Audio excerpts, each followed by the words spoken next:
ಮುನ್ನ ಅಂತ. ಎಷ್ಟು ದಿನದಿಂದ ಬರ್ತಿದ್ರಾ? ನಾವು ಬರ್ತಾ ಇರ್ತೀವಿ, ಹೋಯ್ತಾ ಇರ್ತೀವಿ. ಎಲ್ಲ ಒಳ್ಳೇದಾಗಿಲ್ಲ? ಒಳ್ಳೇದೇ ಆಗೋದು.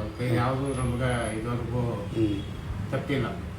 ಏನಂತೀರ ಬರೋರಿಗೆ ಒಳ್ಳೇದೇ ಅಂತ ಹೇಳಿ ನಾವು ಕಳಿಸ್ತಾ ಇದ್ದೀವಿ. ಯಾವ ಊರವ್ರು ನೀವು? ನಾವು ಪ್ರಕಾಶ್ ಕೊಳ್ಳೇಗಾಲ. ಇದೇ ಕೊಳ್ಳೇಗಾಲ. ಸರಿ ಸರ್.